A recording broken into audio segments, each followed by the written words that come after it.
بسم اللہ الرحمن الرحیم. میں ہوں ابن آدم پسروری اور آپ میرا یوٹیوب چینل دیکھ رہے ہیں پاکستان آن لائن. سب سے پہلے تو گزارش ہے کہ اس چینل کو سبسکرائب کر لیں. اور آج ہم آپ کو دکھاتے ہیں مہر بخاری کی ایک تجزیاتی رپورٹ جس میں بتا رہی ہیں کہ ملکی خزانے کو کس طرح سے نقصان پہنچایا جا رہا ہے. یہ ایک ایسے ملک کی کہانی ہے کہ جہاں پیدا ہونے والا ہر بچہ 2.5 لاکھ روپے کا مقروض ہے. مہنگائی کی شرح خطے میں بلند ترین ہے.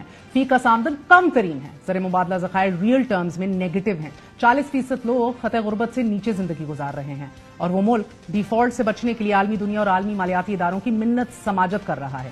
مگر اس ملک کی افسر شاہی پر نوازشات کی بارش ہے کہ جو تھمنے کا نام نہیں لیتی. ناظرین، ہم پاکستان کی بات کر رہے ہیں. نو سرپرائزز ہے. نگران وزیر اعظم انوار الحق کاکڑ نے وزیر اعظم آفس کے ملازمین کو 3 تنخواہیں بطور انعام دی.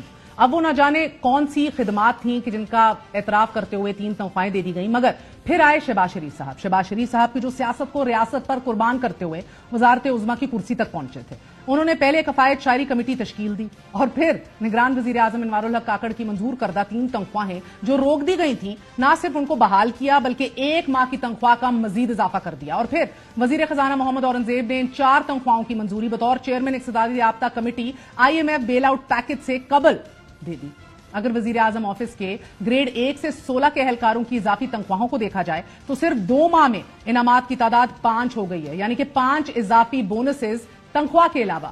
وزیر اعظم شہباز شریف اور وزیر خزانہ جس وقت ان اضافی تنخواہوں کی منظوری دے رہے تھے یقیناً انہیں یہ علم تو ہوگا کہ جو چائے وہ پی رہے ہیں وہ بھی ادھار کے پیسوں پر ہی خریدی گئی ہے اور IMF قرض کا پیسہ واپس لینے کے لیے ان سے ناک سے لکیریں نکوالی جائیں گی. تنخواہیں جو وفاق کی ہیں وہ بھی ادھار سے ہم ان کو پے کرتے ہیں. چائے کا کپ بھی کسی منسٹری میں کوئی پیتا ہے وہ بھی ادھار کا ہے. تو یہ 76 سالہ ادھار کی زندگی یہ کب تک چلے گی؟ IMF نے ہمیں آڑے ہاتھوں لیا اور ناک سے لکیریں نکلوائیں. اٹ از جسٹ فینومینل، کیونکہ اب پتہ نہیں کہ IMF طویل مدتی قرض پروگرام کے لیے ناک سے لکیریں نکلواتا ہے یا نہیں. لیکن آج ایکسپریس ٹریبیون میں چھپنے والی شہباز رانا کی خبر کے مطابق IMF نے 4 اضافی تنخواہیں اور 24 ارب روپے کی ضمنی گرانٹ کی منظوری پر یہ اعتراض اٹھایا ہے کہ خبر کے مطابق IMF نے وزارت خزانہ کے ساتھ خط و کتابت میں سوال اٹھایا ہے کہ بتایا جائے کہ مذکورہ فنڈنگ کے جو ذرائع ہیں کہاں سے آئیں گے یہ پیسے. اور اس بارے میں IMF کے پاکستان میں نمائندے استر پریز نے اس معاملے پر کوئی تبصرہ نہیں کیا، جبکہ وزارت خزانہ کے حکام نے یہ ضرور کہا ہے کہ وزیر اعظم کا IMF کی مداخلت پر فیصلہ واپس لینا توہین آمیز ہوگا. اب یہاں 2 سوالات اٹھتے ہیں. پہلا تو یہ کہ آپ ایسے فیصلے لیتے ہی کیوں ہیں کہ جن پر IMF اعتراض کرتا ہے. It is no rocket science, کیونکہ خطابات میں تو آپ ہمیں بتاتے ہیں کہ حالات کیا ہیں. اور دوسرا یہ کہ کیا ایک وزیر اعظم کی انا اتنی بڑی ہے کہ وہ ایک ایسے فیصلے کو ریورس نہ کر سکے کہ جس کا براہ راست عوام کو کوئی فائدہ نہیں ہے. یہاں اس سوال کا بھی جواب ملنا بہت ضروری ہے کہ کفایت شاعری مہم کی اہمیت جاننے اور اعلان کے باوجود یہ فیصلہ کیوں کیا گیا. حالانکہ وزیر اعظم شہباز شریف نے خود وہ اعلان کیا تھا اور ماضی میں انہوں نے اپنے کپڑے بیچنے تک کا اعلان کیا تھا.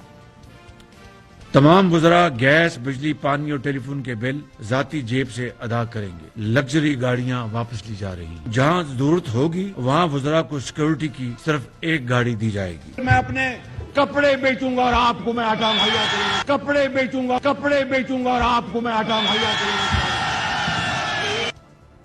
اس کو دلچسپ بات کہہ لیجئے یا قابل افسوس کہ وزیر اعظم آفس کے ملازمین پہلے ہی دیگر سرکاری ملازمین سے زیادہ تنخواہ لیتے ہیں. یہی نہیں، پائیڈ کی ایک رپورٹ کے مطابق پاکستانی سرکاری افسران اقوام متحدہ کے افسران سے 12% زیادہ تنخواہ اور مراد لیتے ہیں. یہاں یہ بھی اہم ہے کہ شہباز حکومت انعام کی ادائیگی بینکوں سے 23% شرح سود پر قرض لے کر کرے گی اور اگر یومیہ قرضوں میں اضافے کو دیکھا جائے تو وہ 48 ارب روپے ہے، a whopping 48 بلین. جبکہ عوام سے موصول ہونے والے ٹیکس کا 90% قرضوں پر سود کی ادائیگیوں پر خرچ ہو جاتا ہے. اور جب اس ملک کو قرض دینے والا ادارہ فیصلے پر سوال اٹھائے تو کم از کم اس ملک کی کابینہ کے وزراء کو یا اہلکاروں کو یہ نہیں کہنا چاہیے کہ فیصلہ واپس لینا توہین آمیز ہے. جناب والا، یہ فیصلہ کرنا توہین آمیز ہے، اس عوام کی توہین ہے. That's it for tonight. Good night. اللہ حافظ.